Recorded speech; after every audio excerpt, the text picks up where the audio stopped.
हमारे सभी देशवासियों को नमस्ते। आम आदमी पार्टी से पश्चिम नागपुर से सचिव के पद पर कार्यरत हूँ मैं, श्रीमती अलका पोपटकर। मैं आपके सामने अपने कुछ विचार व्यक्त करना चाहूंगी। आज जो हमारी बीजेपी सरकार है, वास्तव में वो बीजेपी सरकार न होते हुए मोदी सरकार है। आज जहाँ देखो वहाँ देश में विदेशों में मोदी मोदी के नारे लगाए जाते हैं। मोदी सरकार इतनी सक्षम है और आज देश में विदेश में अगर मोदी जी को इतना पसंद करते हैं, मोदी जी के विचारों को इतना पसंद करते हैं, उनके जो अंदर देशभक्त है वो उनकी इतनी सराहना करते हैं, तो क्यों नहीं आज मोदी जी जो उनके अरबों खरबोपति जो उद्योगपति है उनसे उन्होंने चंदा मांगा है। क्योंकि अभी कोरोना जो महामारी आई है, महामारी में उन्होंने बहुत लोगों से अपील किया है, जितने उद्योगपति और भारत और विदेशों सबसे उन्होंने आग्रह किया है कि आप पीएम केयर में फंड डालिए। डोनेशन उन्होंने दिया है, पीएम रिलीफ फंड में आप फंड डालिए। इस तरह मोदी जी आपने कोरोना महामारी के समय लोगों से रिलीफ फंड के लिए पैसा जमा करने के लिए कहा है, पीएम रिलीफ फंड के लिए। उसी तरह मोदी जी आपने जो मन की बात लोगों को बताते हैं, तो आज 135 करोड़ जो भी हमारी जनता है जो बेरोजगारी के कगार पे आज खड़ी है, उनकी मन की बात ये है, हम आपको हमारे थ्रू बताना चाहते हैं कि उनकी मन की बात भी सुनिए। और ये जो करोड़ोपति है जिन्होंने कि कभी भारत सरकार से ही लोन लिया है, भारत सरकार के जो बैंक है वही उन्हीं खातों से इन्होंने लोन लेकर आज इतना बड़ा उन्होंने इंडस्ट्री कंपनियां बनाई है। तो आज वो समय आ गया है कि ये भी हमारे भारत देश के लिए, हमारे बेरोजगार लोगों के लिए, हमारे पढ़े लिखे युवा वर्ग के लिए कुछ करने का मौका मिले। और इस तरह अगर आप हमारी मन की बात उन तक, उनके कानों तक पहुंचाएंगे तो बहुत बहुत धन्यवाद उसके लिए। हमारे देश की धड़कन है जो रेलवे डिपार्टमेंट जो कहा जाता है, आज हमारे भारत देश की वो धड़कन कही जाती है। क्यों मोदी जी हमारे भारत देश की धड़कन को रोकना चाहते हैं? एलआईसी जो है, एलआईसी आज हमारे जीवन और मृत्यु से संबंधित रखते हैं। क्यों सीधे आप हमारे जीवन और मृत्यु से आप एलआईसी को बंद करना चाहते हैं? जीवन बीमा जो आज सबको जरूरत है, आप उन्हें भी प्राइवेटाइजेशन करना चाहते हैं। किस किस चीज को आप प्राइवेटाइजेशन करेंगे मोदी जी? आप हमारे मोदी जी ने पीएम रिलीफ फंड में लोगों से आग्रह किया है कि कोरोना वायरस के लिए, कोरोना महामारी के लिए आप कुछ दान दीजिए, कुछ फंड आप भारत सरकार को दीजिए।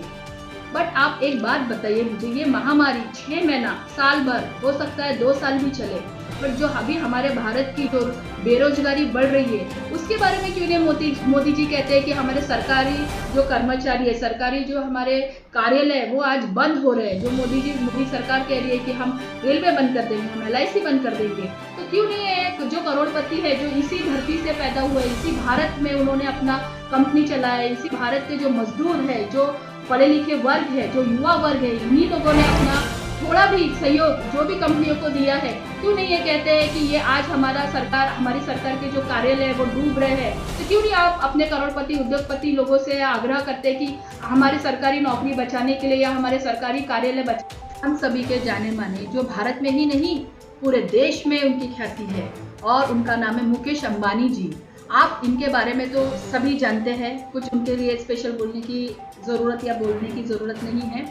आज ये पूरे वर्ल्ड में 4th रिचेस्ट पर्सन करके जाने जाते हैं। और इसी तरह हमारे भारत में भी बहुत उद्योगपति जगत में नाम किए हुए लोग हैं, उनके मैं कुछ नाम आपको कहना चाहूँगी। अजीम प्रेम जी, शिव नदार जी, लक्ष्मी मित्तल जी, गौतम अडानी जी, दिलीप शाहजावी जी, इस तरह के और भी काफी लोग हैं जो उद्योगपति है, करोड़पति है, अरबोपति है। ये क्यों नहीं आज भारत सरकार जो इतना डूब रही है, तो क्यों नहीं ये आगे आते हैं? क्यों नहीं इन्होंने अपने जो कंपनियों में कमाया हुआ पैसा है, जिससे भारत से और विदेशों से जो उन्होंने आर्थिक स्थिति अपनी मजबूत की, अपनी कंपनियों के बाहर इतने विदेशों में उन्होंने कंपनियां फैक्ट्रीज खोली है, उसका पैसा आज क्यों नहीं भारत देश को लगाते हैं? आज जो भारत के बेरोजगार युवा है उनकी आप क्यों नहीं सुनते? तो मोदी जी आपसे यह हाथ जोड़ के अपील है हमारी कि आप जैसे इस तरह हम अपने जो आज बेरोजगार के कगार पे आज भारत देश खड़ा हुआ है, आज युवा सोच नहीं पा रहे, समझ नहीं पा रहे कि आगे उनका फ्यूचर क्या होगा, तो प्लीज आप मोदी जी इन उद्योगपतियों से कहिए कि थोड़ा निवेश,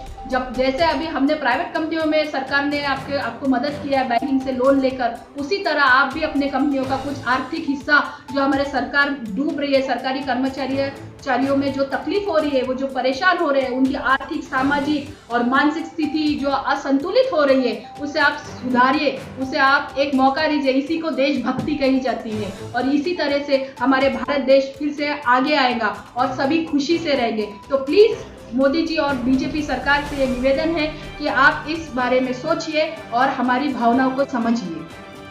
शायद हमारे पीएम यह भूल रहे कि वह सिर्फ एक पार्टी के सदस्य या बीजेपी के कार्यकर्ता ही नहीं, बल्कि स्वतंत्र भारत के एक माननीय प्रधानमंत्री जी अपने पद पर कार्यरत है। तो यही उन्हें याद रखना चाहिए, ना डरेंगे ना झुकाने से झुकेंगे। हम अपने अधिकारों के लिए संघर्ष करेंगे और लड़ेंगे और जीतेंगे। जय महाराष्ट्र, जय हिंद, धन्यवाद।